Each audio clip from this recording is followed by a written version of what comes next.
చిన్న ప్రార్థన చేసుకుందామండి. పరిశుద్ధుడా, ప్రేమ నమ్మకం కలిగిన మా ప్రియ పరలోకపు తండ్రి, ఈ సాయంత్రకాల సమయం ముందు ప్రభువా, నీ మందిరంలో నీ ప్రియ బిడ్డలుగా మేమందరము మిమ్మల్ని ఆరాధించడానికి, స్తుతించడానికి, నీ వాక్కును వినడానికి మేము వచ్చి ఉండగా నీ ఆత్మ సహాయం తండ్రి మాకు దయచేస్తున్న విధానమును బట్టి మీకు వందనాలు. ఇదిగో ప్రభువా, ఆరాధన క్రమాన్ని ఇప్పటి వరకు నేను నీ ఆత్మ నడిపింపులో మీరు నడిపించారు. కొద్ది నిమిషాలు నీ పక్షాన నిలబడి సంఘబిడ్డలతో నాయనా కొన్ని మాటలు మాట్లాడే ప్రయత్నం చేయుచుండగా నీ ఆత్మ సహాయం తండ్రి మాకు దయచేసి ప్రభా, ఏ మాటలు మాకు అవసరమో, ఏ మాటల చేత మేము బలపరచబడాలో, ఏ మాటల చేత ప్రభు మేము హెచ్చరించబడాలో ఆ మాటలే మీరు మాతో సూటిగా స్పష్టంగా మాట్లాడమని ప్రార్థిస్తూ ప్రాధేయపడుతూ ప్రభువును ప్రియ రక్షకుడైన యేసుక్రీస్తు నామం పేరిట ప్రార్థన అడుగుచున్నాను పరమ తండ్రి, ఆమేన్ ఆమేన్. సంఘ పరిచర్య చేస్తున్న దేవుని సేవకులకు నా హృదయపూర్వకమైన వందనాలు. చేరొచ్చిన మీ అందరికీ ప్రభు అయిన యేసుక్రీస్తు నామాన నా హృదయపూర్వకమైన వందనాలు తెలియపరుస్తూ ఉన్నాను. యెషయా గ్రంథము 55వ అధ్యాయము, యెషయా గ్రంథము 55వ అధ్యాయము 8వ వచనాన్ని ఒకసారి మనం చదువుదాం. నా తలంపులు మీ తలంపుల వంటివి కావు, మీ త్రోవలు నా త్రోవల వంటివి కావు, ఇదే యెహోవా వాక్కు. ఆకాశములు భూమికి పైన ఎంత ఎత్తుగా ఉన్నవో మీ మార్గముల కంటే నా మార్గములు, మీ తలంపుల కంటే నా తలంపులు అంత ఎత్తుగా ఉన్నవి. దేవుడు మనుషులతో మాట్లాడుతున్న మాట. ఈ లోకంలో మనిషిని సృష్టించింది దేవుడు, ఈ లోకంలో కుటుంబాలను సృష్టించింది దేవుడు, ఈ లోకంలో సంఘాన్ని ప్రారంభించింది దేవుడు. మనిషిని దేవుడు సృష్టించినప్పుడు మనిషి దేవునికి ఇష్టమైనటువంటి వ్యక్తిగానే సృష్టింపబడ్డాడు, దేవుని మహిమలోనే సృష్టింపబడ్డాడు. ఇలా అనొచ్చు, దేవుని యొక్క ఆలోచన విధానంలోనే మనిషి ఉన్నాడు. కానీ ఈ మనిషి ఎప్పుడైతే సాతాను ప్రేరేపణకు లోబడ్డాడో, ఎప్పుడైతే సాతాను ఆలోచనకు సమ్మతించాడో మనిషి తన మహిమను కోల్పోయాడు, మనిషి తన మార్గాన్ని కోల్పోయాడు, మనిషి తన ఆలోచన విధానాన్ని మార్చేసుకున్నాడు. అంటే దేవుని యొక్క ఉద్దేశాల కోసము, దేవుని యొక్క చిత్తము కోసము, దేవుని యొక్క ప్రణాళిక కోసము, దేవుని మార్గములో ఉన్న మనిషి ఎప్పుడైతే సాతాను ప్రేరేపణకు లోబడ్డాడో ఆ మనిషి తన మార్గాన్ని కోల్పోయాడు. అలా మార్గాన్ని కోల్పోయినటువంటి ఆ మనుషులతో దేవుడు మాట్లాడుతూ, మనుషులారా, మిమ్మల్ని సృష్టించింది నేనే. ఒకప్పుడు మీ మార్గం నా మార్గం ఒకే విధంగా ఉండేది, ఒకప్పుడు మీ ఆలోచన నా ఆలోచన ఒకే విధంగా ఉండేది, ఒకప్పుడు నేను ఎందుకు మిమ్మల్ని సృష్టించానో దాని కొరకు మీరు బ్రతికేవారు. కానీ ఇప్పుడు పరిస్థితులు ఏమయ్యాయి? మారిపోయాయి. ఇప్పుడు పరిస్థితులు ఎలా మారిపోయాయి అంటే, నా మార్గం వేరు, మీ మార్గం వేరు, నా తలంపులు వేరు, మీ తలంపులు వేరు, నా త్రోవలు వేరు, మీ త్రోవలు వేరు. ఒకవేళ మెజర్మెంట్ తీసుకుంటే, ఒకవేళ కొలత వేస్తే ఆకాశముకు భూమికి ఎంత ఎత్తుందో మీకు నాకు అంత డిఫరెన్స్ ఉంది. మీరు ఎవరైనా చెప్పగలరా? లేదా ఖగోళ శాస్త్రవేత్తల్ని మనం అడిగినా వారేమైనా చెప్పగలరా?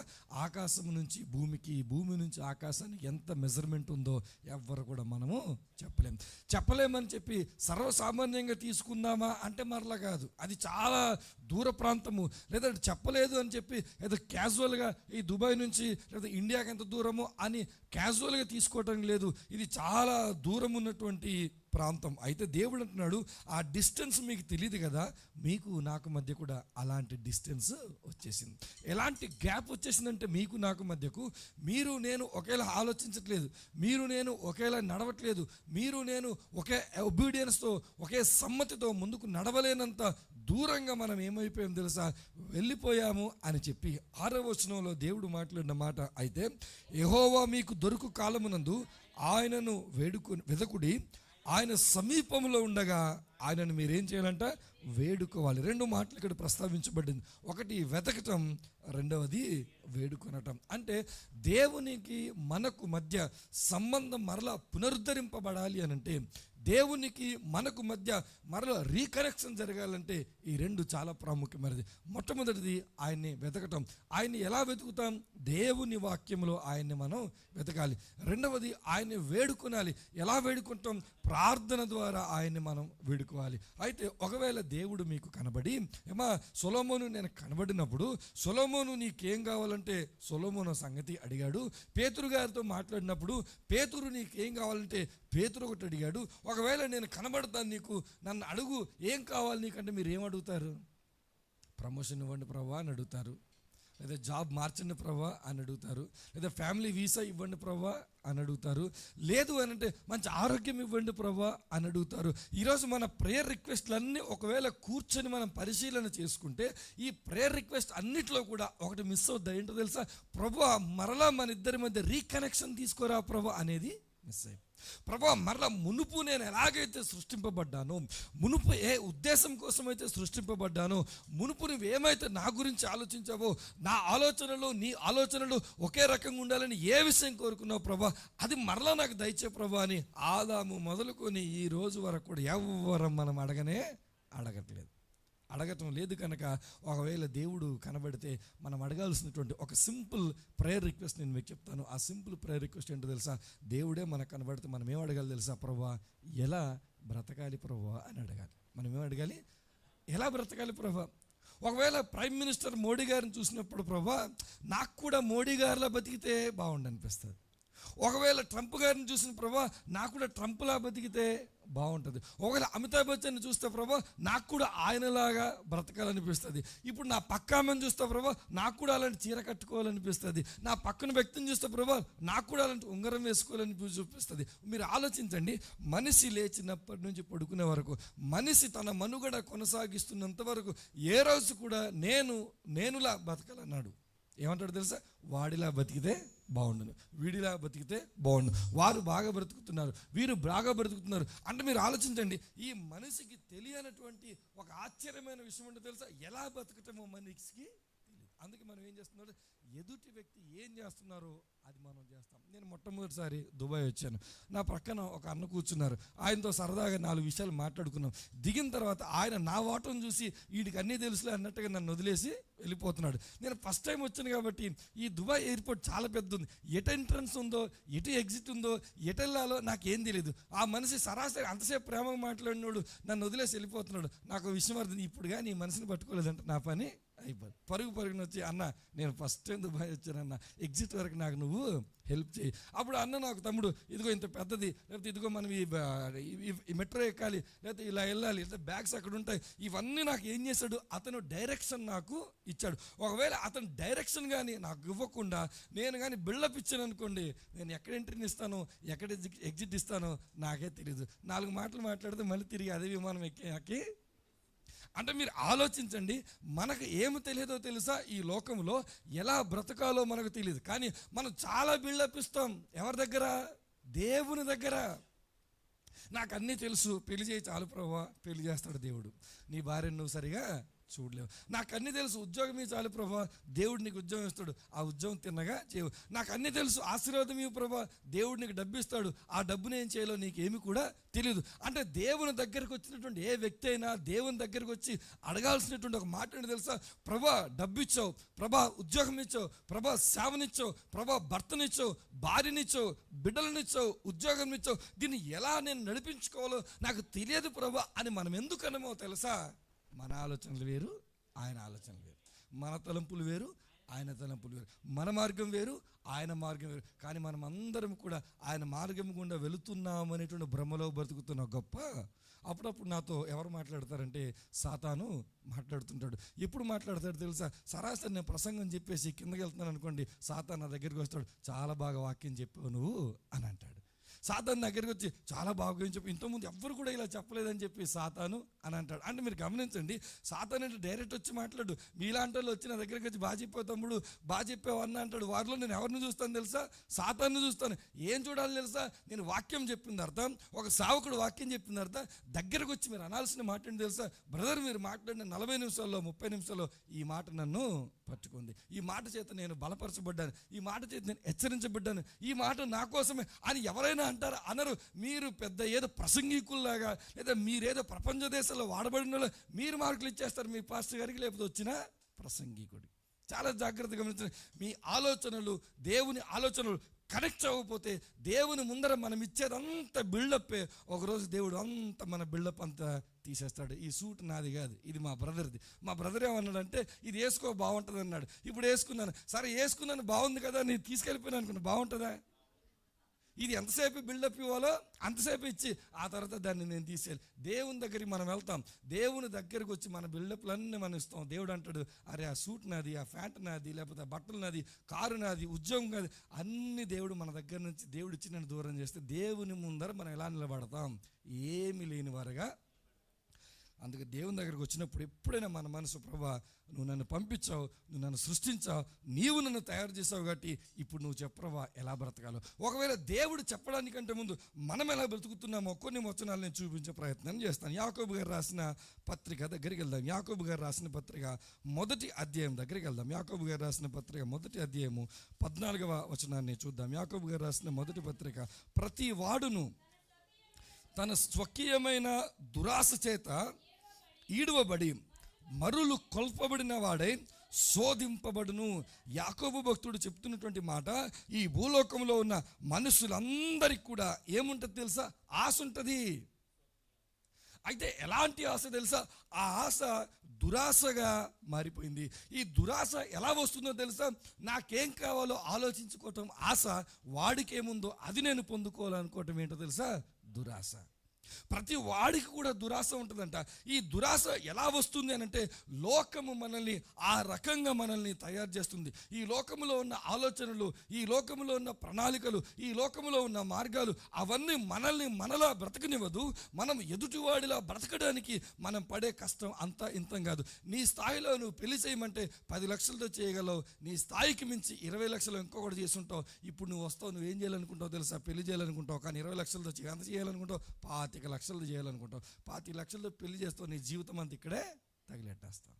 ఇప్పుడు మీరు గమనించండి, ప్రతి వాడు కూడా వాడి ఆశలతో బ్రతికితే, కోరికలతో బ్రతికితే అంతవరకు ప్రమాదం లేదు. కానీ ఎప్పుడైతే మనిషి దురాశలోనికి నెట్టబెడతాడో, ఈ దురాశ ఎలా ఉంటుందంటే, ఈ లోకము మనల్ని అందరినీ ఆకర్షిస్తుంటుంది. ఇలా మాట్లాడు, ఇలాంటి వస్త్రాలు ధరించుకో, ఇలాంటి వ్యక్తులతో తిరుగు, ఇలాంటి జీవితాన్ని జీవించు, ఇలాంటి నువ్వు కార్యక్రమాలు చేయి, ఇలాంటి హంగామా చేయి అని చెప్పి ఈ లోకం మనల్ని నిరంతరం ఏం చేస్తుందంటే, యోహాను భక్తుడు అంటాడు, ఈ లోకంలో ఉన్నదంతా ఏంటో తెలుసా?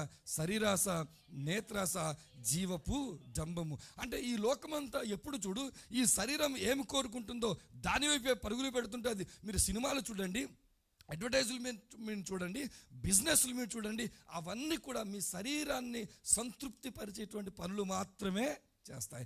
నేత్రాశ చూడండి, మీరు రోడ్డు మీద మీరు వెళ్ళండి, మీరు సినిమాలు మీరు చూడండి, లేకపోతే ఎక్కడైనా ప్లకార్డ్స్ మీరు చూడండి, ఇవన్నీ ఏదైనా హోర్డింగ్స్ ఇవేవైనా నీ కళ్ళకు సంతృప్తి పరిచేటువంటి పనులే చేస్తాయి. ఇప్పుడు నువ్వు శరీరం కోరుకున్నది, నీ కంటికి నచ్చింది సంపాదించుకుంటావు. సంపాదించుకున్న నీవు ఎలా ఉంటావు తెలుసా? మామూలుగా ఉండవు. ఇప్పుడు నీ జీవపు డంబాన్ని నువ్వేం చేయాలి? నీ గర్వాన్ని నువ్వు చూపించాలి. మరలా లోకంలోనికి వస్తావు. ఇదిగో ఈ శరీరము ద్వారా, ఈ నేత్రము ద్వారా సంతృప్తి పొందిన నేను నా యొక్క జీవపు గర్వాన్ని నేను ప్రపంచానికి చూపిస్తాను అని చెప్పి ఒక భ్రమలోనికి నువ్వు నెట్టబడి నువ్వు ఏం చేస్తావో తెలుసా? నీ తలంపుల ప్రకారంగానే ఈ లోకంలోనికి జీవిస్తావు. అయితే గమ్మత్తైన సంగతి ఏంటో తెలుసా?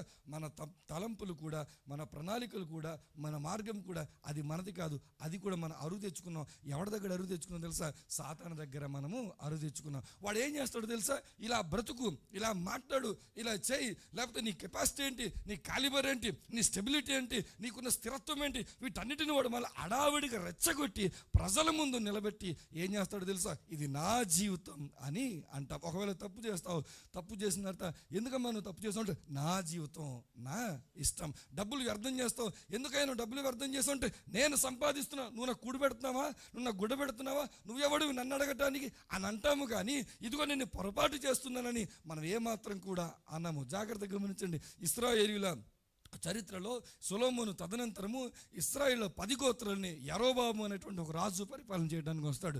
ఈ యరొబాము పరిపాలన చేయడానికి వచ్చినప్పుడు ఈ యరొబాము చేసినటువంటి ప్రధానమైనటువంటి పొరపాటు ఏంటంటే, ప్రధానమైన పాపం ఏంటంటే, దేవుడు ఏదైతే వద్దన్నాడో, దేవుడు ఏదైతే నిషేధించమన్నాడో దానిని ప్రజల మధ్యకు తీసుకొచ్చి ఇశ్రాయేలీలందరూ కూడా దేవుణ్ణి కాకుండా ఇతర దేవతలను పూజించేటట్టుగా చేస్తాడు.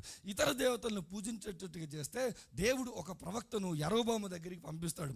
యరొబాము దగ్గరికి ప్రవక్తను పంపించి, ప్రవక్త నువ్వు వెళ్ళి యరొబాముకు ఏమి చెప్పాలో అవన్నీ చెప్పి మరల నువ్వు తిరిగి వెనక్కిరా, నువ్వు ఎక్కడ కూడా బహుమానాలు కానీ ఎక్కడ కూడా ఎవరింటికి కానీ వెళ్ళటానికి వీల్లేదు అని చెప్పిన తర్వాత ప్రవక్త వస్తాడు.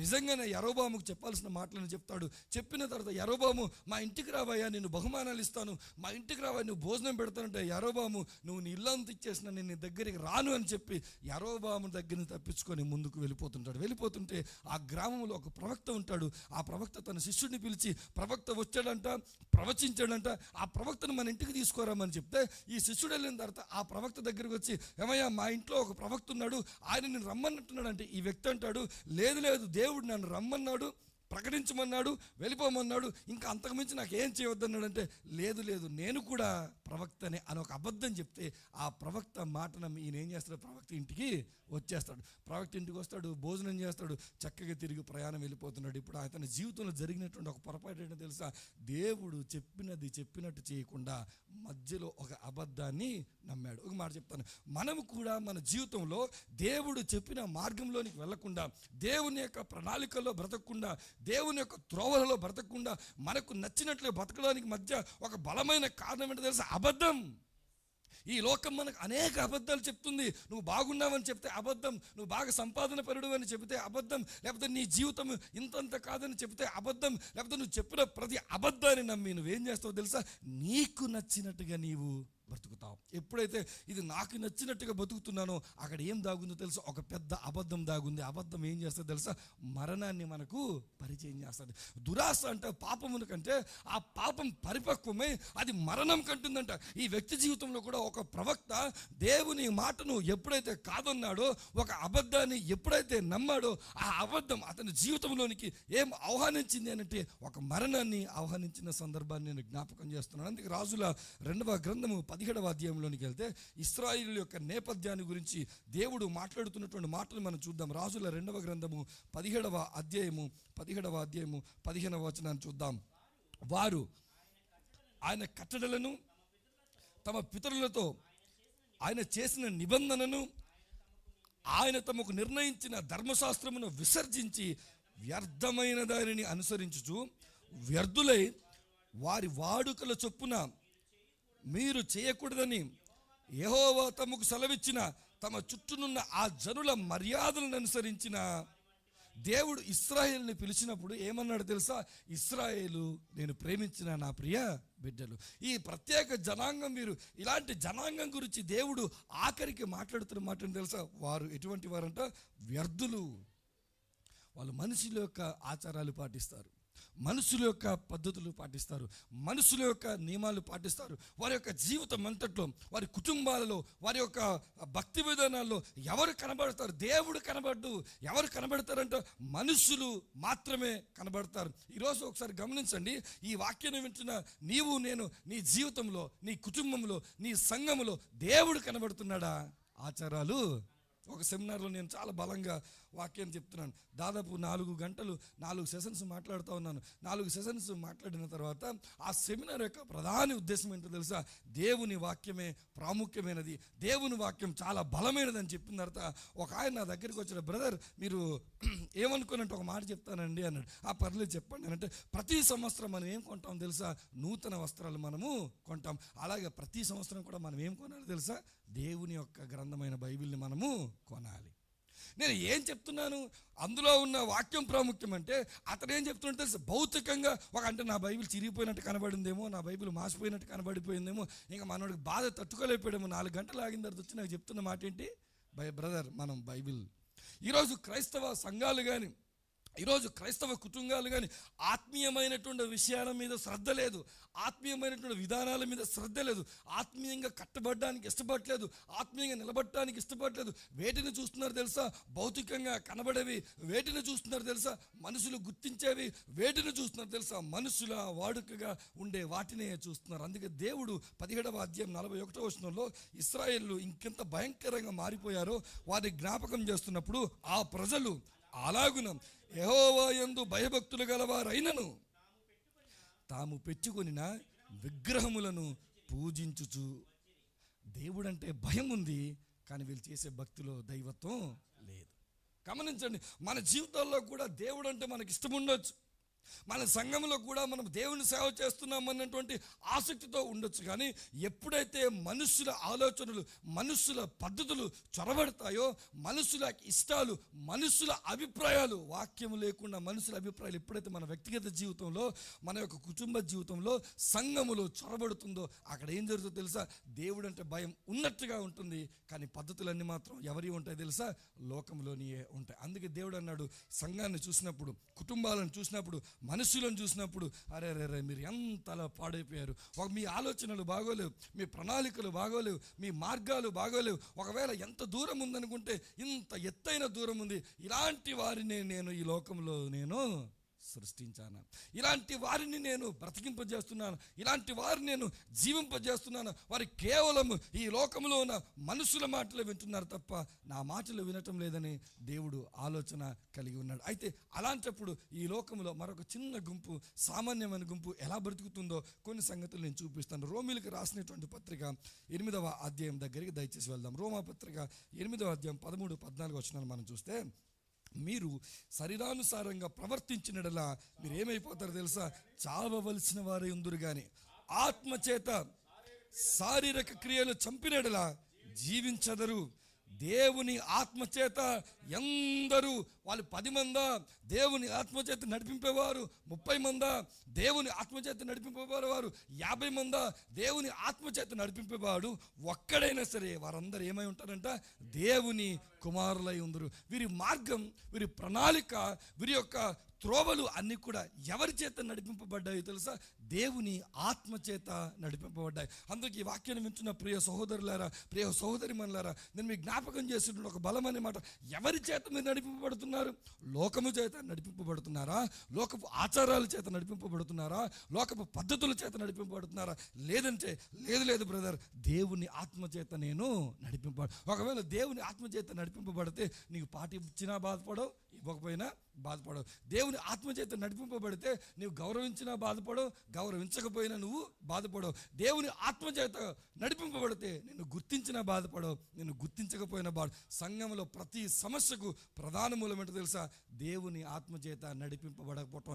ఎవరైతే దేవుని ఆత్మచేత నడిపింపబడుతున్నారో వాళ్ళు ఏం కోరుకోరు తెలుసా? ప్రజల మెప్పును కోరుకోరు, ప్రజల వైపు పడాలని కోరుకోరు. ప్రజలు నన్నేదో ఉద్ధరిస్తారు, ప్రజలు నన్నేదో నిలబెడతారు, ప్రజలేదో నాకేదో స్థాయినిస్తారు అని వారు ఏమాత్రం కూడా అనుకోరు. వాళ్ళ ఆలోచన అంతా, ప్రభువా నువ్వు చూస్తున్నావా లేదా, నేను పాడితే నీకు మహిమ రావాలి, నేను వాక్యం చెప్తే నువ్వు గణపరచబడాలి, నేను ప్రార్థన చేస్తే నువ్వు నా స్వరాన్ని వినాలి, నేను కానికిస్తే నువ్వు గుర్తించాలి. వీరెవరు ప్రభువా? అది సేవకుడైనా, సేవకురాలైనా, సంఘ పెద్ద అయినా, లేకపోతే కన్వీనర్ అయినా, లేకపోతే ట్రెజరర్ అయినా, వీళ్ళు గుర్తిస్తే ఏంటి, గుర్తించకపోతే ఏంటి? ప్రభువా నువ్వు చూస్తున్నావని ఎప్పుడు అంటామో తెలుసా?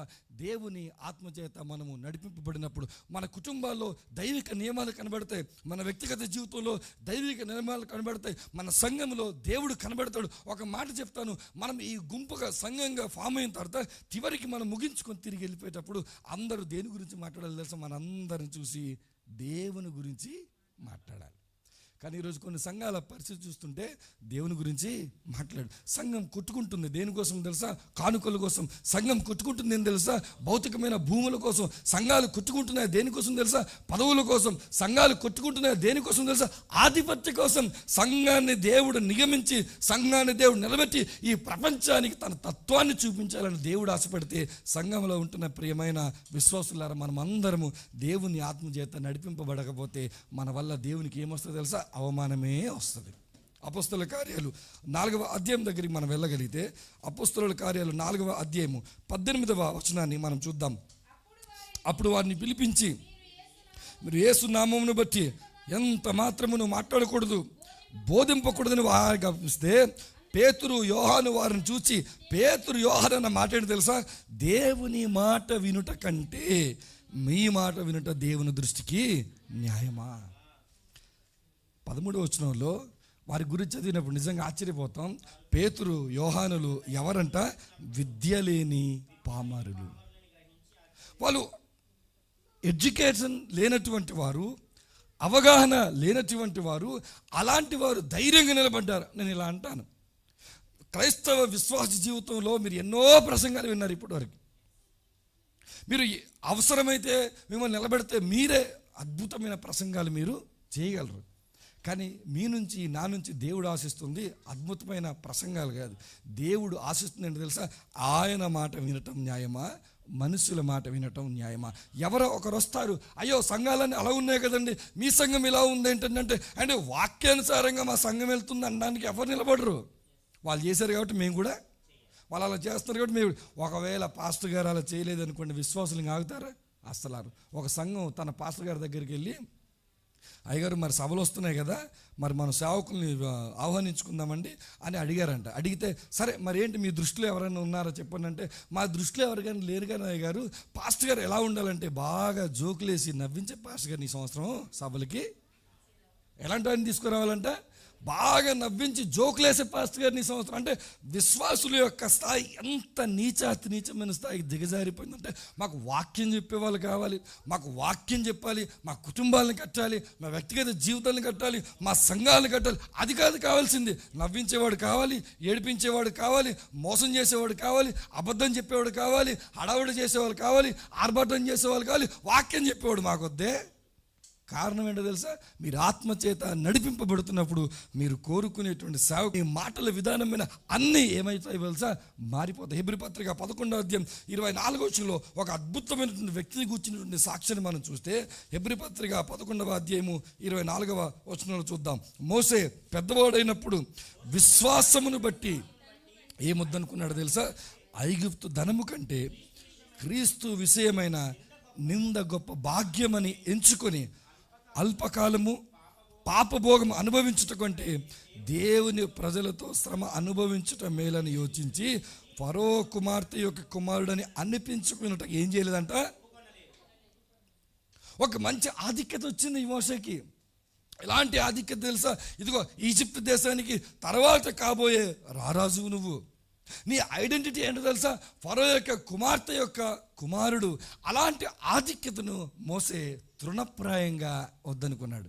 మనుషుల ఒప్పుదల నాకొద్దు, మనుషుల గుర్తింపు నాకొద్దు, మనుషుల మార్గంలోనికి వెళ్ళను. నేను ఎవరి మార్గంలోనికి వెళ్తాను తెలుసా? క్రీస్తు మార్గంలోనికి నేను వెళతాను. ఈరోజు దేవుడు మోసేను మన ముందర నిలబెట్టాడు. దేవుడు ఒక ప్రవక్తను మన ముందర నిలబెట్టాడు. ప్రవక్త తన మార్గము తప్పి మరణాన్ని కొని తెచ్చుకున్నాడు. మోసే మాత్రం ఇదిగో అద్భుతమైన ఆకర్షణీయమైనటువంటి జీవితం లేదా ఒక గొప్ప ఉన్నతమైనటువంటి స్థాయిలో ఉండగలిగే స్థితి వచ్చినా సరే ఎవరి కోసం కాదనుకున్నాడు తెలుసా? క్రీస్తు కోసం కాదనుకున్నాడు, దేవుని కోసం కాదనుకున్నాడు. ఎందుకు తెలుసా? మోసే దేవుని ఆత్మచేత నడిపించబడ్డాడు. నేను ఇలా చెప్తాను, దేవుని ఆత్మచేత మీరు నేను నడిపించబడాలి అంటే నీ హృదయంలో నా హృదయంలో ఏముండాలి తెలుసా? వాక్యము ఉండాలి. వాక్యము ఉంటే పరిశుద్ధాత్మ దేవుడు ఆ వాక్యానుసారంగా నేను నడిపిస్తాడు. యేసుక్రీస్తు ప్రభుల వారు మాట్లాడుతూ, ఇదిగో నేను చెప్పిన అనేకమైన సంగతులు ఉన్నాయి కదా, అవన్నీ నా జ్ఞానంలో నుంచి వచ్చిన సంగతులు అనలేదన్న. నేను ఎక్కడి నుంచి తీసుకున్నాను? నా తండ్రి దగ్గర నుంచి నేను తీసుకున్నాను. ఇదిగో నా తర్వాత పరిశుద్ధాత్మ దేవుడు వస్తాడు, తనకున్న జ్ఞానముతో ఆయన మాట్లాడతాడని అనలేదు. మరలా ఏమన్నాడు? నాలువి ఆయన తీసుకొని చెబుతాన్నాడు. మీరు గమనించండి, పరలోకమందున ఈ వాక్యం శరీర రూపాన్ని ధరించుకొని, అక్షర రూపాన్ని ధరించుకొని ఈరోజు నేను నా చేతుల్లో ఎందుకున్నా తెలుసా? మందిరాలకు ఇన్ని వేల రూపాయలు, ఇంత లక్షల రూపాయలు ఖర్చు పెట్టి మీరు మందిరాలకు ఎందుకు వస్తున్నారో తెలుసా? ఈ వాక్యాన్ని వినాలి. ఈ వాక్యాన్ని విన్న తర్వాత నువ్వేం సరిదిద్దుకోవాలి తెలుసా? నీ మార్గాన్ని నువ్వు సరిదిద్దుకోవాలి. ప్రజలు అంటారు ఇలా బ్రతకమని, ప్రజలు కోరుకుంటారు ఇలా ఉండమని, ప్రజలు నిర్దేశిస్తారు ఇలా ఉండమని. ప్రజలెవరు? ప్రభువు ముందర. ప్రభువు చెప్పాలి నాకు ఒక వివాహం ఎలా చేసుకోవాలన్నా, ఒక ఉద్యోగం ఎలా చేసుకోవాలన్నా, నా భార్యను ఎలా చూడాలన్నా, నా బిడ్డల్ని ఎలా పెంచాలన్నా, నేను సంఘానికి ఎలా సహకరించాలన్నా, దేనికైనా నా దేవుడు నాకు చెబితే ఆ వాక్యానుసారంగా నేను బ్రతుకుతాను అనుకున్న వారు మాత్రమే ఎలా నడిపించబడతారో తెలుసా? దేవుని ఆత్మచేత నడిపించబడతారు. రెండు రకాల ప్రజలు నేను మీ ముందుకు తీసుకొచ్చాను. ఒకరు ప్రపంచపు ఆలోచనలతో నడుస్తున్నవారు, మారుతున్న ఈ సమాజపు విధానాల్లో నడుస్తున్న వాళ్ళు. రెండు, ఆత్మచేత నడిపించబడుతున్నారు. అయితే మిమ్మల్ని మీరు ప్రశ్నించుకోండి, ఆత్మచేత నడిపింపబడే గుంపులో మీరు ఉంటారా, లేదా ప్రపంచం నడిపిస్తున్న గుంపులో మీరు ఉంటారా? ఈ ప్రపంచం చేత నడిపించబడుతున్న గుంపు అందరికీ కూడా చివరిగా జరుగుతున్నది ఏంటో తెలుసా? నష్టమే. ప్రభు చేత నడిపింపబడుతున్న గుంపంతా కూడా మొదట నష్టపోయినట్టు కనబడిన చివరికి వాళ్ళు కొనేటువంటి ప్రతిఫలం ఎలాంటిదంట? మోషే భక్తుడు అంటున్నాడు, ఏలైనా అతడు ప్రతిఫలముగా కలుగబో బహుమానమునందు ఏం చేశాడంట? దృష్టి పెట్టాడు. ఇదిగో దేవుడిచ్చే బహుమానాలు నాకు కావాలి, ప్రజలు కాదు. ప్రభు ఇచ్చేటువంటి బహుమానం నాకు కావాలి, ప్రజలు కాదు అని చెప్పి మోసే నిలబడ్డాడు. అటువైపు నిలబడతారా? మీరు ఆలోచించుకోండి. అయితే ఒక మాట చెప్తాను, ఒకవేళ ప్రజల వైపు మనం నడిపించబడినా, ఒకవేళ ప్రభు వైపు నడిపించబడినా, మనమందరం కూడా కామన్గా ఒక జంక్షన్లో ఆగాలి. ఆ జంక్షన్ ఏంటో తెలుసా? దావీదు భక్తుడు మొదటి రాజుల గ్రంథం 2వ అధ్యాయం 2వ వచనంలో సహజంగా అనేక సందర్భాల్లో చాలా ఇబ్బందికరమైన పరిస్థితులు మీరు ఆ మాట చదువుతూ ఉంటారు కదా. 2వ అధ్యాయం 2వ వచనం, మొదటి రాజుల గ్రంథం, లోకులందరూ పోవలసిన, వాళ్ళు ప్రభువు చేత నడిపించబడినా, లేదా ప్రజల చేత నడిపించబడినా, ఉద్యోగాలు చేసినా, వ్యాపారాలు చేసినా, డబ్బున్న వాళ్ళైనా, డబ్బు లేని వారివైనా, ఏ మతానికి చెందిన వారైనా, ఏ కులానికి చెందిన వారైనా, ఏ వర్గానికి చెందిన వారైనా, మనందరూ సమానంగా వెళ్ళే ఒక మార్గం ఉందంట. అదేంటో తెలుసా? మరణం. ఈ మరణం దగ్గరికి అందరూ సమానమే, అందరూ మట్టి దగ్గరే కప్పబడాలి, అందరూ చనిపోవటం అనేది సహజంగా జరిగేటువంటి ప్రక్రియ. మనం ఎలాంటి జీవితం, ఇదిగో నాలా ఎవరు బ్రతకలేదండి, నాలా ఎవరు జీవించలేదండి, నాకెంత కెపాసిటీ ఉందండి, నా దగ్గర ఎంత డబ్బు ఉందండి అన్నవాడైనా సరే, నా దగ్గర ఏమి లేదండి, నా బ్రతుకేంటని బాధపడిన వాడైనా, మనమందరం ఒక జంక్షన్ దగ్గర వచ్చి కలవాలి. ఆ జంక్షన్ ఏంటో తెలుసా? మరణం అనేటువంటి జంక్షన్. ఈ జంక్షన్ దగ్గర నిలబడడానికి ఎవరికి ఎన్ని యోగ్యతలున్నా, ఎవరికి అర్హతలున్నా, ఎవరికి ఎంత జ్ఞానమున్నా, జ్ఞానము లేకపోయినా అందరూ ఆ జంక్షన్ దగ్గర నిలబడాలి. అయితే యేసు క్రీస్తు ప్రభుల వారు చెప్పినటువంటి మాట, అందరూ వస్తారయ్యా, ప్రజల చేత నడిపించబడిన వారు అక్కడికి వస్తారు, ప్రభు చేత నడిపించబడిన వారు వస్తారు. కానీ ఆ జంక్షన్ దగ్గరికి వచ్చిన తర్వాత మరలా ఆ జంక్షన్లో ఇంకొక 2 మార్గాలు ఉన్నాయి. మత్తయి గారు రాసిన సువార్త 7వ అధ్యాయము 13వ వచనాన్ని ఒకసారి దయచేసి త్వరగా చూద్దాం. మత్తయి సువార్త 7వ అధ్యాయము 13వ వచనము. ఇరుకు ద్వారమున ప్రవేశించుడి, నాశనమునకు పోవు ద్వారము వెడల్పును, ఆ దారి ఎలా ఉందంట? విశాలముగా ఉంది, దాని ద్వారా ప్రవేశించువారు అనేకులు. జీవమునకు పోవు ద్వారము ఇరుకును, ఆ దారి సంకుచితమునైంది.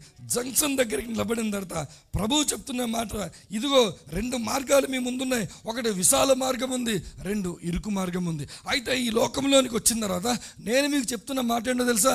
ఇరుకు ద్వారమున ప్రవేశించండి, నా ఆలోచనల ప్రకారంగా బ్రతకండి, నా తలంపుల ప్రకారంగా బ్రతకండి, నా మార్గం ప్రకారంగా బ్రతకండి, ఈ ద్వారమున ప్రవేశించండి. ఈ ద్వారాన ప్రవేశించేవారు ఎంతమంది అంట? చాలా తక్కువ మంది. ఒక ఆశ్చర్యకరమైన సంగతి ఏంటో తెలుసా? మనమందరం సంఘంలోనికి వచ్చిన తర్వాత, మనమందరం భక్తిని చేస్తున్నప్పుడు, మనమందరం దేవుని కోసం బతుకుతున్నప్పుడు, మనమందరం కూడా అనుకుంటాము పరలోకంలో మనము ఉంటామని. కానీ ఒకరోజు నరకంలోనికి వెళ్ళిన తర్వాత నీ పక్క సీటు కూర్చున్నవాడు నీ పక్కనే ఉంటాడు, ఇటుపక్క కూర్చున్నామే ఇటు పక్కన ఉంటుంది. చాలా బాగా పాడావు కదా, నువ్వు వెళ్ళేది పరలోకం అంటే, నాకంటే వాక్యం బాగా చెప్పావు కదా, నువ్వు వెళ్ళేవేంటి, నాకంటే ప్రార్థన బాగా చేసావు కదా, నీకు ఇచ్చాడేంటి అని చెప్పి మన సంఘాలన్నీ అక్కడ చప్పట్లు కొడతా ఉంటాయి. ఎక్కడ తెలుసా? ఎందుకు కారణం ఏంటి తెలుసా? భూలోకంలో ఉన్నంతసేపు ప్రభు ప్రేరేపణతో, ప్రభు ఆత్మతో నడిపించిన జీవితాలు కావు మనవి. ఈ రాత్రి ఒకసారి మీ హృదయాన్ని మీరు పరిశీలన చేసుకోండి. ఈ చేతిలో మీ బైబిల్ పట్టుకొని, ఈ బైబిల్ నేను చదువుతున్నాను కదా, ఈ బైబిల్లో నా విషయాలు తెలుసు కదా, అవన్నీ నా జీవితంలో ఉన్నాయి. ఎన్ని మాటలకు, ఎన్ని విషయాలకు, ఎన్ని ఆజ్ఞలకు నేను లోబడ్డాను. ఒకవేళ లోబడకపోతే నేను ఏదైతే వద్దంటున్నానో అక్కడ నేను వెళ్ళి కూర్చుంటాను. ఆ రోజు నాకు చెప్తాను, ఆ రోజు మీకు అన్ని ప్రసంగాలు కూడా గుర్తొస్తాయి. ఒక మాట చెప్తాను, జనవరి 1వ వారాన్న మీ సేవకుడు మీకు చెప్పిన ప్రసంగం మీరు గుర్తుందా? ఈ సంవత్సరం జనవరి ఫస్ట్ సండే చర్చ్లో చెప్పిన వాక్యం మీకు గుర్తుందా? కానీ మీకు ఆ రోజు గుర్తొస్తుంది. మీకు 2020 చెప్పిన ప్రసంగాలు గుర్తొస్తాయి, 19లో ప్రసంగాలు గుర్తొస్తాయి, 1993లో చెప్పినవి గుర్తొస్తాయి, 96లో గుర్తొస్తాయి, ఏసన్న గారు చెప్పినవి గుర్తొస్తాయి, చనిపోయిన సేవకులందరూ. కానీ ఏం లాభం? మనం ఏం కూడా దేవుని వాక్యము వింటున్నప్పుడు ఆ వాక్యం నీకు నాకు చెప్తున్న మాట ఇరుకు ద్వారా. అంటే నేను చెప్తున్నాను, ఇప్పటి వరకు నీ ఆలోచనలతో నీవు బతికేవేమో, నీ ఆలోచనలతో నీ కుటుంబాన్ని బతికించుకున్నావేమో, నీ ఆలోచనలతో సంఘాన్ని నడిపించుకున్నామో. దేవుని ముందు నిలబడి, ప్రభువా ఇరుకు మార్గాన్ని నేను వెళ్తాను, ప్రజలు ఎక్కువ మంది ఉండరు, ప్రజలు గుర్తింపు ఉండదు, ప్రజలు అతిశయించరు, అలాంటి మార్గాన్ని నేను వెళ్తాను. ఎందుకు తెలుసా? ఆ మార్గం మాత్రమే జీవ మార్గము, ఆ మార్గం మాత్రమే పరలోకానికి నన్ను తీసుకెళ్లే మార్గం. ఎఫెసీయులకు రాసినటువంటి పత్రిక 4వ అధ్యాయంలో ఎఫెసీ సంఘానికి అపోస్తలుడైన పౌలు గారు తెలియపరుస్తున్న మాట 4వ అధ్యాయం 17వ వచనం చూద్దాం. ఎఫెసీ పత్రిక 4:17. కాబట్టి అన్యజనులు నడుచుకున్నట్లు మీరిక మీదట నడవకండని ప్రభువునందు నేనేమిస్తుంది తెలుసా? సాక్ష్యం. ఎఫెసు సంఘమా, రక్తము చేత మీరు కొనబడ్డారు. మిమ్మల్ని ఈ మార్గంలోనికి తీసుకొని రావడానికి ఆయన చెంపచెప్పలు తిన్నాడు. మిమ్మల్ని ఈ మార్గంలోనికి తీసుకోవడానికి ఆయన ప్రజల దగ్గర నిందలు పొందాడు. మిమ్మల్ని ఈ మార్గంలోనికి తీసుకొని రావడానికి తల మీద ముళ్ళ కిరీటం పెట్టబడింది. మిమ్మల్ని ఈ మార్గంలోనికి తీసుకొని రావడానికి ఆయన గొల్గోత కొండపైన శిలువలో ఆయన వ్రేలాడి తన చివరి రక్తపు బిందును కూడా నీకోసం నా కోసం కాచాడు. ఎందుకు తెలుసా? నా ఆలోచనలు మీ ఆలోచనలుగా మారాలి, నా మార్గం మీ మార్గంగా మారాలి, నా తలంపులు మీ తలంపులు, ఆ తలంపులను మార్గాన్ని ఏకం చేయడానికి ఆయన వచ్చిన తర్వాత ఎఫెసు సంఘం మరలా మీరు లోకం వైపు మీరు చూస్తున్నారేమో. ఈరోజు అడుగుతా ఉన్నాను, ఇంకా నేను లోకం వైపు చూసే ఆకర్షణలు, ఇంకా లోకం వైపు చూసే తలంపులు, ఇంకా లోకం వైపు చూసే పద్ధతులు నీకుంటే ఈరోజు పౌలు ద్వారా దేవుడు మాట్లాడుతున్న మాట, ఇక చాలు, ఇంతకుముందు మనము అలా నడిచాం. కానీ 18వ వచనంలో, వారైతే ఎవరు లోకంలో ఉన్నవారు అంధకార మనస్సు గలవారే తమ హృదయ కాఠిన్యం వలన తమలోనున్న అజ్ఞానము చేత దేవుని వలన కలుగు జీవంలో నుండి వేరుపరచబడిన వారే తమ మనసునకు కలిగిన వ్యర్థత అనుసరించి, వారి మనసు వారికి ఏం చెప్తుందో వ్యర్థమైన వాటన్నిటిని కూడా వాళ్ళు పాటిస్తున్నారు. కారణం ఏంటో తెలుసా? వాళ్ళ హృదయం కఠినపరచబడినారు. నేను అంటాను, మీరు సమాజంలోనికి వెళ్ళి దేవుని గురించి చెప్పండి, వాళ్ళు వినరు. కారణం ఏంటో తెలుసా? వాళ్ళ హృదయం కఠినపరచబడింది. నేను ఇలా కూడా అంటాను, మీరు ప్రసంగాలు చేయండి, క్రైస్తవులు వినరు. ఒకవేళ విన్నా దాని ప్రకారం పడతారు. కారణం ఏంటో తెలుసా? వాళ్ళ హృదయాలు కూడా కఠినపరచ. పౌలు భక్తుడు, అన్యజనులు అజ్ఞానము చేత, హృదయ కాఠిన్యము చేత వ్యర్థమైన జీవితాన్ని జీవిస్తుంటే మీరు అలా బ్రతకడానికి వీల్లేదు. 21వ వచనంలో ముగింపు చెప్తా ఉన్నాడు, మీరు యేసును గూర్చి విని ఆయన యందలి సత్యము ఉన్నది ఉన్నట్టుగానే ఆయన యందు ఉపదేశింపబడిన వారైన ఎడల మీరు అలాగూ క్రీస్తును నేర్చుకున్నవారు కారు. మనం క్రీస్తును నేర్చుకున్న వారము, క్రీస్తును అనుసరిస్తున్న వారము, క్రీస్తును ప్రేమిస్తున్న వారము, క్రీస్తును ఆరాధిస్తున్న వారము. దీని అంతటికి ఒక నిర్వచనం ఏమంటే, క్రీస్తు ఈ లోకములో ఎలా బ్రతికాడో, ఏ మార్గంలో బ్రతికాడో, ఏ ఆలోచనలతో బ్రతికాడో అలా మనల్ని బ్రతకమని దేవుని వాక్యం మనల్ని, మన ముందర దేవుడు ప్రభువుని ఈ లోకంలోని పంపించాడు. ఆయనకు కుటుంబం ఇచ్చాడు, ఆయనకు పరిచర్య ఇచ్చాడు, ఆయనకు భారం ఇచ్చాడు, ఆయన కష్టాలు ఇచ్చాడు, ఆయనకు శోధనలు ఇచ్చాడు. వాటన్నిటి మధ్య క్రీస్తు నిలబడి బ్రతికి తన తర్వాత శిష్యులకు అప్పగించాడు. శిష్యులారా, ఇక నా తత్వాన్ని నాలా మీరు బతకండి అన్నాడు. అపోస్తలులు బ్రతికారు, మొదటి శతాబ్దం బతికింది, మొదటి శతాబ్దం బ్రతికారు. తర్వాత ఈ రోజు వరకు క్రైస్తవం మన దగ్గరికి వచ్చిన తర్వాత ఈరోజు దేవుడు అడుగుతున్న మాట, ఇంకా నా ఆలోచనలకి నీ ఆలోచనలు సరిపడ్డాయా లేదా? ఇంకా నా తలంపులు నీ తలంపుల్లాగా ఉన్నాయా? ఇంకా నా మార్గం నీ మార్గంలా ఉందా లేదా?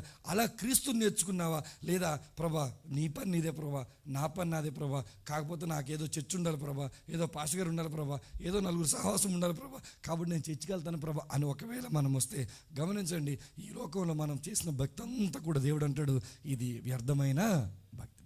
ప్రయాసపడి నువ్వు చేసిన భక్తి, ప్రయాసపడి నువ్వు చదివిన వాక్యం, ప్రయాసపడి నువ్వు చేసిన ప్రార్థన, ప్రయాసపడి నువ్వు చేసిన పరిచర్య ఒకరోజు ఘనపరచబడాలి తప్ప, ఒకరోజు మహిమపరచబడాలి తప్ప, అదంతా కూడా వ్యర్థమైన ఆరాధన, వ్యర్థమైన జీవితం, వ్యర్థమైన కుటుంబం, వ్యర్థమైన సంఘం అని ఒకవేళ దేవుడు అంటే ఆ రోజు మనం తలలు పైకెత్తుకొని ఏమి కూడా మాట్లాడలేం. కాబట్టి దేవుడు చెప్తున్న మాట, మీ మార్గం నా మార్గం ఏకమవ్వాలి. అలా ఏకమవ్వాలంటే యెహోవా దొరుకు కాలమునందే ఆయనను వెతుకుడి, ఆయన సమీపముగున్నప్పుడే ఆయనను వేడుకునడి. ఆయన వెతికేవారుగా ఉండాలి, ఆయన వేడుకునేవాడుగా ఉండాలి. ఆ వేడుకున్నట్లు ఏం వేడుకోవాలి తెలుసా? ప్రభా, నువ్వు ఎలా ఉన్నావో నేను అలా, నువ్వు ఏం కోరుకున్నావో నా జీవితంలో, నా కుటుంబంలో, నా సంఘంలో, నా ఉద్యోగంలో, సమస్తంలో జరగాలి ప్రభా అనే కృప మీకు ఇవ్వాలని మనసారి కోరుకుంటూ తల వంచండి. చిన్న ప్రార్థన చేసుకుని ముగించుకున్నాం. ప్రభా, నీకు వందనాలు. ఉదయకాల సమయం ముందు నీ ప్రిబిడలతో నాతో మాట్లాడి కొద్ది మాటలు బట్టి నీకు వందనాలు. ఈ మాటల ప్రకారంగా మా మార్గాలు, మా తలంపులు, మా ప్రణాళికలు, మా జీవన విధానాలు అన్నీ మార్చుకుని ప్రభా నీ చిత్తానుసారంగా, నీ వాక్యానుసారంగా జీవించే కృపను మా పైన, ప్రాముఖ్యంగా ఈ సంఘం పై నుంచి మనం ప్రార్థిస్తూ ప్రాధేయపడు. ప్రియరక్షకుడు యేసుక్రీస్తు నామమున పేరిట ప్రార్థన అడుగుచున్నాను తండ్రి. Amen, amen. అందరికీ వందనాలు.